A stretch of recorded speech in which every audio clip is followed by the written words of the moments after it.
d'éveil. On va parler d'éveil parce que j'ai eu plusieurs questions qui se sont regroupées un petit peu autour de ça et qui sont des questions légitimes. En règle générale, on commence à s'éveiller parce qu'il y a une souffrance à l'intérieur de nous qu'on n'arrive pas à dépasser ou qui nous stoppe, comme une situation de dépression, de burn-out ou une très grosse maladie. Et on commence à regarder les choses autrement. L'éveil, c'est juste ça. S'éveiller, c'est sortir du rêve, sortir de l'état de veille, de l'état de robot, et commencer à voir la vie autrement, à voir les choses autrement, à appréhender ce qui nous arrive et qui nous sommes différemment, à comprendre l'enchaînement des événements et notre vie de façon différente. Donc en général, on passe par des périodes qui sont difficiles.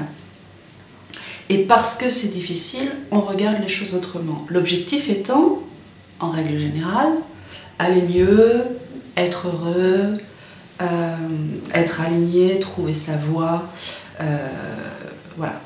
Et alors, c'est à ce moment-là, en règle générale, quand on commence à tâtonner un peu de la spiritualité, un peu sur Internet, dans les bouquins, etc., qu'on fait tous une erreur, pas forcément une erreur, parce que ça fait partie du chemin, mais en tout cas, on fait un amalgame entre l'éveil et le bonheur. On pense que l'éveil va nous apporter le bonheur, que la spiritualité va nous aider à être heureux, va nous montrer comment être heureux, et ça c'est faux.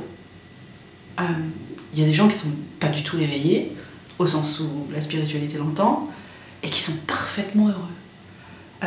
Et il y a énormément de gens qui sont éveillés, qui ont conscience d'eux-mêmes, de l'univers, de ce qui se passe autour, et qui sont terriblement malheureux malgré tout.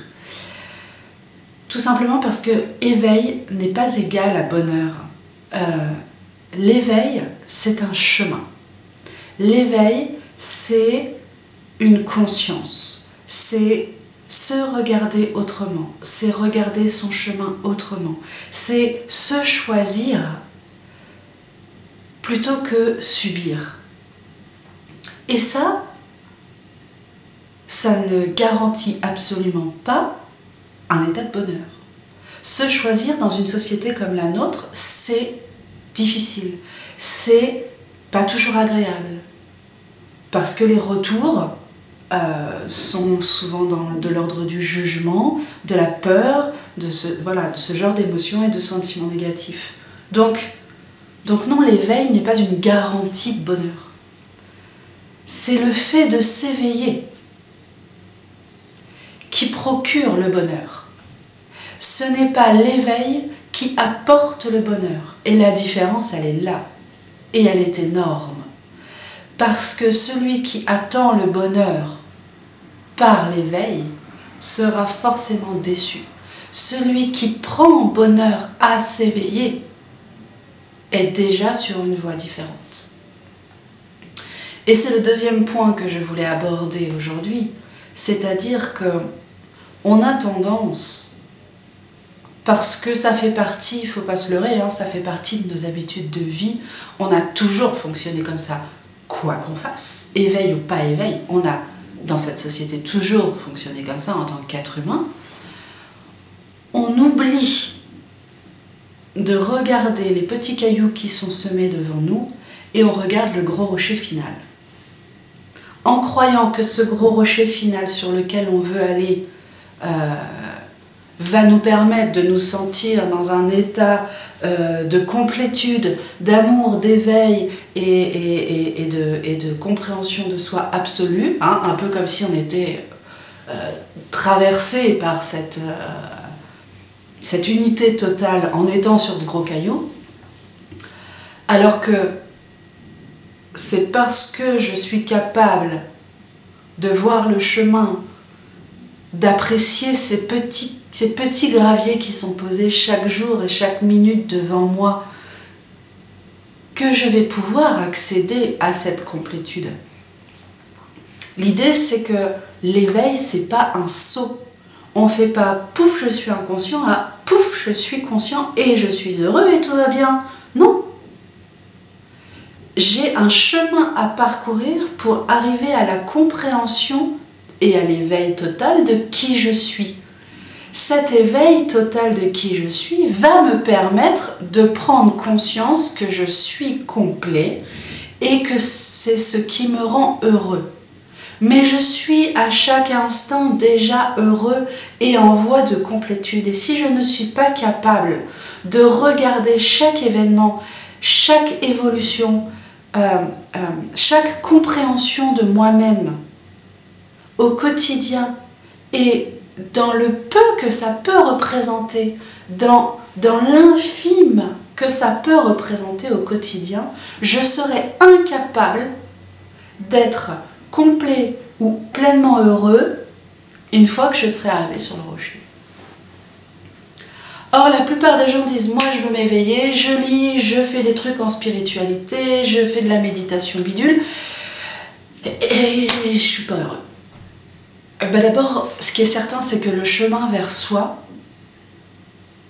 personne n'a dit que ce chemin-là, c'était youpilou, les petites licornes qui sautent partout avec des paillettes et des couleurs d'arc-en-ciel. C'est pas vrai. Parfois, ça fait ça, par moment, parce que ce sont des moments de libération. Et ces moments de libération sont comme ça, sont étincelants. Par contre, avoir conscience de qui l'on est, c'est se dépouiller de ce que l'on n'est pas.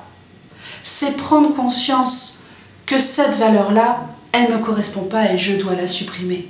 C'est prendre conscience que ce qui m'a été inculqué par mes parents ne me correspond plus. Et donc, si ça ne me correspond plus, mais que c'est toujours ce qui est essentiel pour mes parents, j'entre dans un conflit personnel et extérieur et intérieur où je vais apprendre à m'aligner avec moi-même tout en étant conscient, respectueux et tolérant et ouvert à ce qui peut être la limite de l'autre.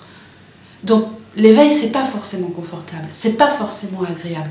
On passe par des étapes qui sont douloureuses, effectivement. C'était exactement le même souci de la psychothérapie et de la psychanalyse il y a 20 ans de ça. Ça l'est toujours parce que c'est toujours d'actualité. C'est exactement la même chose. Du moment où on commence à aller regarder en soi, on va commencer par regarder quelque chose qui est souffrant. On va soigner cette souffrance. Et bien, une fois que c'est soigné, on libère. Forcément, la souffrance qui est dessous, elle remonte. Donc, pendant cette libération, je suis dans un moment de joie, d'euphorie, de bonheur. Et puis, quand je me remets au travail, ça redevient inconfortable. Mais à chaque fois, je gagne en foi, je gagne en confiance, je gagne en amour, je gagne en alignement, je gagne en écoute de moi, je gagne en compréhension de moi. Et je gagne en éveil. Donc non, le chemin n'est pas confortable. Non, l'éveil n'est pas le bonheur. Mais s'éveiller, c'est avoir les yeux ouverts sur ce qui ne nous rend pas heureux, mais avoir aussi les yeux ouverts sur ce qui nous rend heureux. Et être capable de faire le choix d'aller vers ce qui nous rend heureux chaque instant de notre vie. Et ce sont des petits graviers, ce n'est pas des grosses montagnes. La grosse montagne, c'est une fois qu'on regarde le tas de gravier qu'on a réussi à bouger et qu'on est au-dessus de tout ça. Et qu'on a réussi à devenir soi-même et à être véritablement conscient et aligné. Donc, continuez votre chemin d'éveil parce qu'il est essentiel, parce qu'il est... de toute façon, quand on commence à s'éveiller, on ne peut pas faire machine arrière parce qu'il y a les prises de conscience, elles sont faites. Mais gardez toujours en tête que oui, on passe par des moments qui sont difficiles. On sait pourquoi on le fait.